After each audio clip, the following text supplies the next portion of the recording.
Hi everybody, Bearded Rogue here, back again with another one of my reflections videos for 2015. In this case, I want to cover the games from 2015 that I am most impressed by, the best games of 2015. I don't have any kind of an organized list. It's not in any specific order. I just want to go through games from 2015 that really lead me to believe that 2015 is one of the best, if not the best year the hobby has had at this point. So let me go ahead and get started. I'm going to go ahead and start with smaller games, size-wise, and work my way down the pile to the bigger games. Again, these are in no particular order, but they're all games that I am super excited about and that I obviously have in my collection. So the first game I want to cover is Europa. By Smart Play Games, designed by Nick Ferris. This little trick-taking game has shown up on a lot of my lists. It is a game that I absolutely love. It's a game that I'm going to endeavor to play at least 10 times this year, because I love it that much. I first played it at UnPUB last February. It was then later released as its official print-on-demand version. It's a fantastic game. If you like trick-taking games, I highly recommend it. And it's one of the games that really impressed me in 2015. The next game in the list is, I'm going to go ahead and show both pieces, is a great little deduction game called Dead Drop. I backed the Kickstarter, so I got this cool little sleeve that I put on it, but I want to show the retail cover. Dead Drop by Crash Games, designed by Jason Kotarski, who knows a thing or two about tiny games. His Green Couch Games logo will probably be showing up here in a few minutes, hint, hint. But this little game, this tiny little deduction game, and I say tiny, there's like 6, 7 different decks in here. So, like, this is the game times 7 for the Kickstarter backers. So, like, it's not a very large game. I was actually sent a review copy of this game. The first ever review that I posted on Board Game Geek. It is not very good, but I did what I could. I love the game, however. I could not gush about this game enough. It's not just a deduction game. There's both the figuring it out element and then the element of actually manipulating the cards that are in the game so that you have what you need to actually make your guess. Because your cards have to actually add up to whatever you think the drop, the hidden card, is. So there's not just deduction, there's also a little bit of strategy, and sometimes the moves that you're making give enough clues to the other players that they figure out what it is that you're trying to get to, and even if they couldn't deduce it the normal way, they can deduce it from the actions you're taking. Fantastic little game. Have played it a lot. This one came out near the end of the year, Project Dreamscape. This is a game that I really had my eyes on. First of all, the artwork is unlike anything I have ever seen in a board game. I think it is gorgeous. It is unique. The only game I can think of, or the only game series I can think of that even holds a candle to having art this unique in it, would be Dixit, or the artist who did the Onirim Oniverse series, Onirim, Castellian, Sylveon, all of those. Like, this was just eye-catching. And then I found out that it's a multi-use card game. And I was pretty much on board. That and Sarah and Will Reed, the designers of it, did a bunch of promotion for it, put out a whole bunch of design documents and designer diaries, and did a whole bunch of stuff on Board Game Geek talking about it, put up print and plays. Like, I was excited about this game before it hit Kickstarter, day one backer. I'm so excited to have my copy. I highly recommend it. If you like games that have multi-use cards, you should give this one a look. Going to a two-player game, maybe the best two-player game of 2015. It's arguable. Resistor from Cardboard Fortress and Level 99 Games. This game, let me turn red right side up here. Red should always be right side up. I'm a very firm, deep red player here. Blue is great, but I'm a red guy. regardless, this is another very unique game that involves players having a hand of cards that's comprised of the two cards in their hand, the backs of the two cards in their opponent's hand, and being able to play any of those to the table to complete a circuit and damage their opponent's supercomputer. It can be a very thinky game. Like, you can just play this throwing the cards out and, see what happens, but it can be a very thinky game with lots of deep strategy and second guessing, and, like, is a memory element to it. Do you remember what was on the other side of the cards? I'll give you a hint. The best thing to do is, instead of trying to remember where everything is, just remember what it connects to. Overall, really, really solid two-player game. Plays pretty quickly, but it can be a brain burner. Either way, I love it. Going into another two-player game, I'm going to dig something out of my pile here since I mentioned two-player games. The other game vying for the title of best two-player game is Akrotiri. It says here on the back 2014, but I know for a fact that I got this and saw it for the first time ever at Origins in 2015, so maybe it was an Essen release. Either way, this was one of the first games I raced to purchase at Origins this year, and it is by far one of the best two-player games released, period.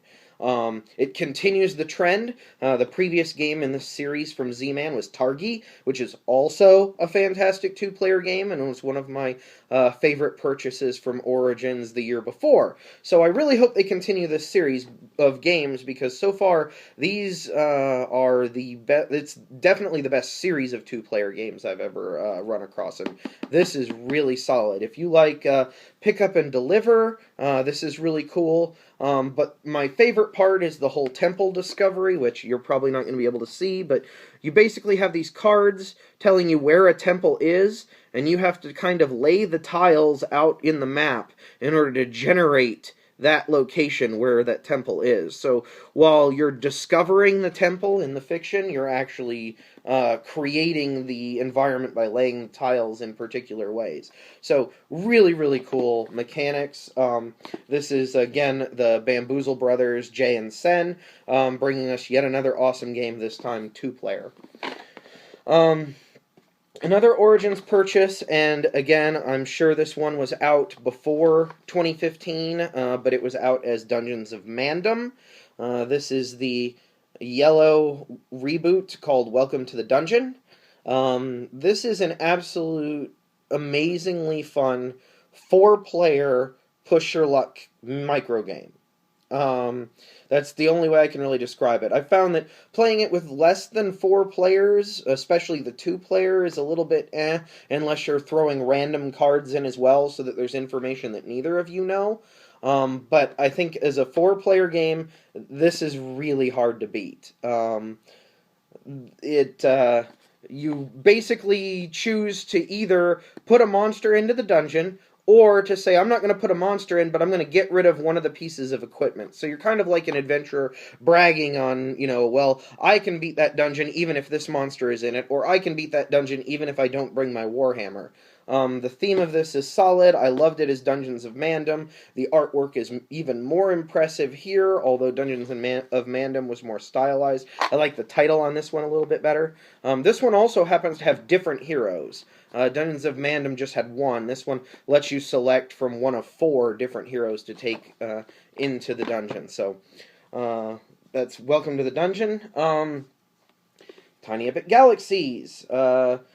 Anybody who's followed my channel for any amount of time or has seen me on Twitter knows that I'm a fan of the Tiny Epic series. At Origins, I actually worked the Gamelin Games booth doing demos of the expansion for Tiny Epic Kingdoms Heroes Call. Tiny Epic Galaxies was not a game I had even played by that point. I had already backed it on Kickstarter. I was really excited about getting it. I got to see the production copy that was there at Origins. Tried to find time to play it, never got to. It arrived on my doorstep, I played it, and wow, I fell in love. This game is awesome. It's probably the best of the Tiny Epic series, I would say, although Tiny Epic Western looks like it might be giving it a run for its money. I like all the Tiny Epic games, but this one is really solid. Like, it doesn't feel like a tiny game, and it truly feels epic. Like, the size of the epic on that box isn't quite big enough. Anyway, awesome game. Now we're going to go ahead and cover something that I normally don't even like, and that's party games.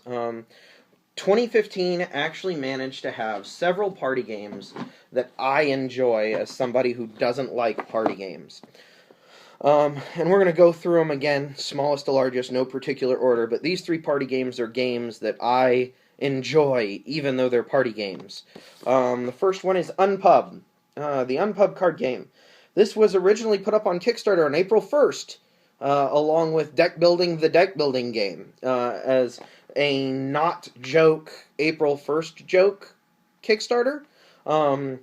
Obviously, it was really well received, and I think the game in this is lots of fun. I also think that if you are a game designer, getting yourself a set of these is fantastic, just for brainstorming. Like, do I want to do a wizard school theme?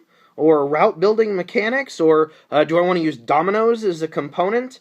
It's just a fantastic brainstorming tool when it comes to designing things, and in addition, it's also a really fun party game, especially if you're playing with other people interested in game design, as I often do. It's perfect for game design groups. You may end up even creating something just from the play that happens inside this game. Awesome. Next party game is a party game, the party game that initially changed my mind on party games, and that's Bad Medicine. This is the first game that I played at UnPUB 5. I was just standing around talking to people, and Gil Hova said, "Hey, you want to play a game?" And I went, "Okay, sure," and sat down, and then I found out it was a party game, and about ran screaming from his table, but I decided to give it a shot. I stuck around for almost the next hour playing this game with different player counts, different group numbers. It's awesome. Like, it's in the same genre of pitch game as, like, Snake Oil or But Wait, There's More. But in this case, you're pitching pharmaceuticals, drugs. And my favorite piece of this is that whatever it is that your side effect is this round quickly becomes the thing that you're trying to cure in the next round. So you always end up in a scenario wherein hilarity ensues, because it works like the pharmaceutical industry, where the side effects quickly become the new things we're trying to deal with. Really solid party game at any player count. Other than solo or 2-player, because it doesn't do that. But 3 to 8 players, really good game. And then last but not least, of course, I have to mention Codenames. I cannot mention party games without mentioning Codenames. This is officially my favorite party game of all time. It came out in 2015. It is really good.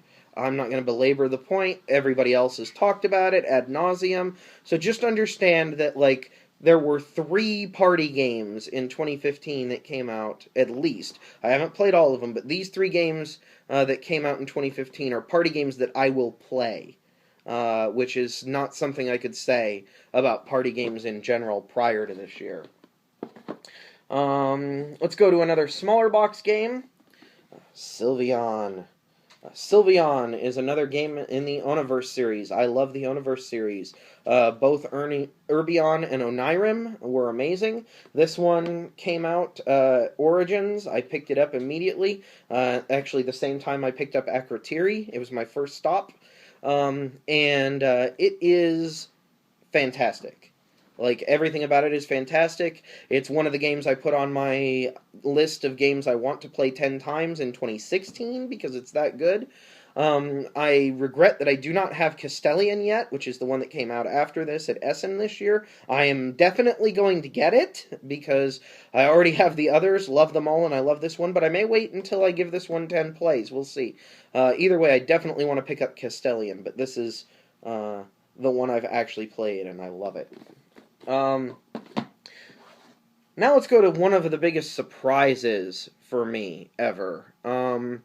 So I was sitting around at Gen Con, my first ever Gen Con. I was at lunch, and we were talking about games, and of course we were talking about all the big games that everybody was talking about before Gen Con. All the games that people weren't going to be able to pick up, like Mysterium and Codenames itself, and some of the other things that were, the lines were way too long, or they were only giving out copies to people who pre-ordered, that kind of thing. So I asked Andrew Christopher Enriquez, Ace, from the Nerd Nighters, hey, what was the game that you were most excited about? And he mentioned this, and I had never heard of it. I knew nothing about it. I was like, what? The Grizzled? Okay, I like the title, but cool mini or not? So, yet another gigantic mini fest with lots of plastic to paint and assemble, and I'm really not interested in that. And he goes, no, it's a card game. Okay, that piques my interest. It's a cooperative game. Okay, that also piques my interest. It's really hard! And I went, okay, now I have to try it. So at his recommendation, I sought out some people who were playing it at Gen Con. I played it. Awesome. Like, this is an awesome game. It is really hard. But that makes this game. The theme, the artwork, the difficulty. I mean, it's a game about living through war. Not a game about fighting, even though you are soldiers, but a game about just making it out of a war zone. As a former veteran, well, as a veteran, I'm still a veteran, as a former soldier myself, I can say that this really, like, hits home. And add to that the amazing artwork and the story behind this game and the artists and the Charlie Hebdo attacks, and like, this was a game that I had to have. So this is one of my major hits in 2015. The next one, I guess, is going to be a little bit controversial for some people, because some people feel that the game is broken. I feel that if you remove a single card from the game, it quickly becomes a game that you could just play over and over again, especially with people who are very fond of number-crunching engine builders, and that's Viceroy. Again, I think there's one card in the game that is so totally busted, the one that gives you points for every card in your pyramid.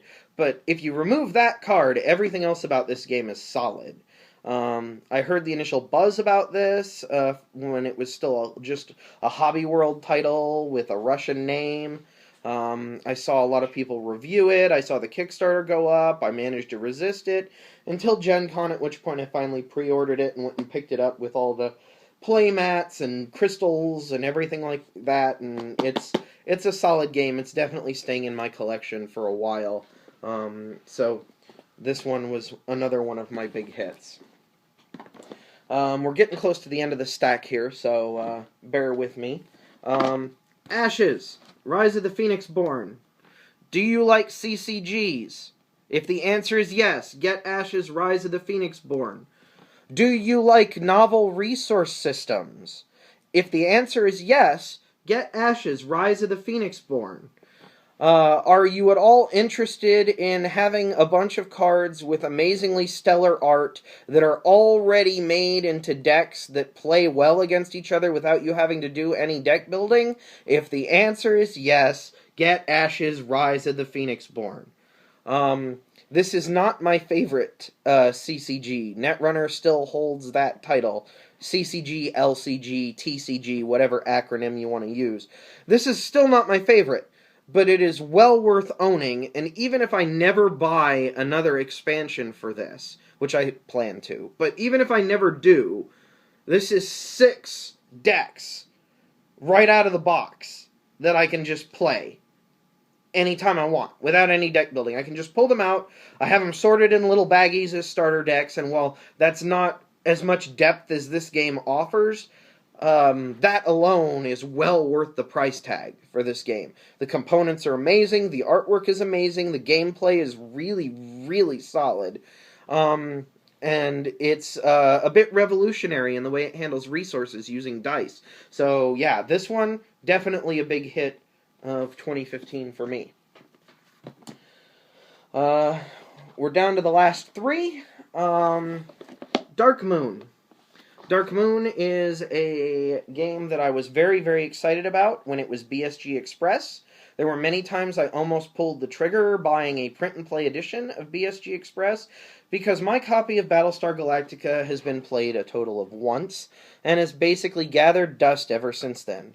It was not a hit with my game group, in any kind of regard. It took too long, it was too fiddly, some people didn't like the trader mechanics, other people didn't like the trader mechanics that happened in the middle of the game, where they were suddenly changing teams after playing really hard for one team, now they had to play for the other team. It just, as a overall experience, it didn't work, even though I love the Battlestar Galactica theme, I love the show, like, all of that really appeals to me. But I really wanted a game that features the hidden trader-style mechanics. And so BSG Express popped up on my radar. As I was about to pull the trigger, Stronghold Games picked up the rights, and I then had to wait until Origins to get my hands on this wonderful thing. This is a fantastic game. It's Battlestar Galactica, but it plays in less than a quarter of the time. Like, if everybody who's playing already knows how to play this game, you can basically play it in half an hour. It's really that quick. It says, what is it? What does it say? 60 to 75 minutes on the box. Maybe if you include setup time, or you're playing a game with brand new people who've never been introduced to it. This is awesome. I brought it to game night. We ended up playing multiple games of it back to back to back to back, which was unexpected. But it really, really was a hit, and scratched that Battlestar Galactica itch, since I never get the full-size BSG to the table. The next one was another surprise, and that's Chaosmos. Chaosmos is completely unique. I said this before in a lot of my other commentary on this game in particular, and this is another one of the games I plan on playing 10 times this year. It's really unlike anything else. Like, it's a game with a fixed end condition that makes sense, and the victory condition is totally independent of how well you've done into the game up to that point. Which could sound really frustrating, but it's a gigantic game of cosmic keep-away. It's hidden information on steroids, with super powerful cards that all have ways of being mitigated. Every strategy has a counter. You may have to go find that counter, or you may set up the ability for you to counter whatever the current dominant strategy is, just to find it switch out from under you and have to go figure out a different way to do it. But regardless, like, this game is awesome. And unlike anything else I'd played before or seen before up to that point.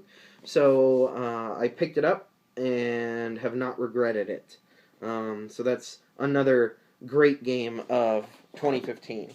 And the last great game of 2015 that I'm going to say, which I guess should be no surprise to anyone, is also on my 10 by 10 list, but that's Pandemic Legacy. I was already a fan of Pandemic.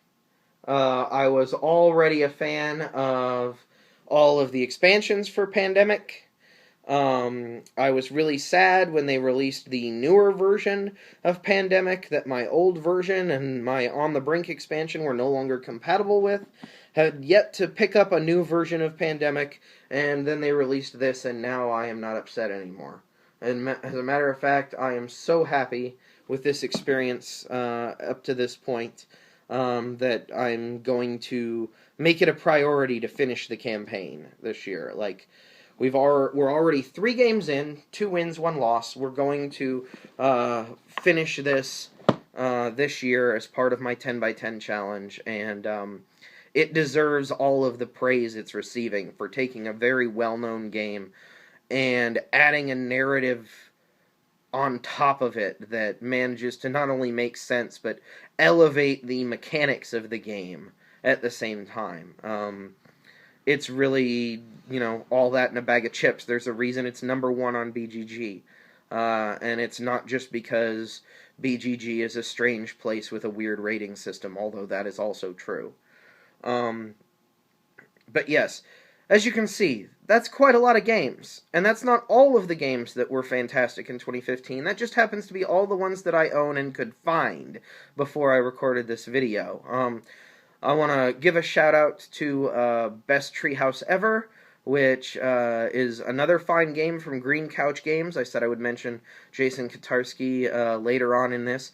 It's actually sitting in a box right now with a whole bunch of other games that need to be reshelved, and so I didn't find it before I sat down to record this, so I apologize, but put that one on the list as well. It's a drafting game that could be played by anybody who could read, really. Like, maybe even people who couldn't read, if somebody else taught them the rules. Like, it's really a solid game. But yeah, 2015, great freaking year for board games. You know, there are other games like Blood Rage that I can mention that was totally amazing and not something that I thought that I would be into, because it's another big-time minis thing, but it plays like an area control Euro game with very interesting consequences for pretty much every decision in it, so that was another fantastic game. I mean, I could just sit here and go on and on. 2015 was a great year in gaming, and no one needs me to tell them that. But I'm really looking forward to see what 2016 has, because right now it looks like it's shaping up to be as good, if not better, than 2015, and that is so exciting for anybody who's involved in this hobby. Anyway, I've already taken too long on this video, so I'm going to go ahead and let everybody go. Expect to see another video regarding wrestling that anybody who isn't into wrestling can promptly ignore after this one. And I may do one kind of wrap-up video for this whole series before we move on from reflections and anticipation videos. Anyway, that's it for me today. Bearded Rogue, signing out.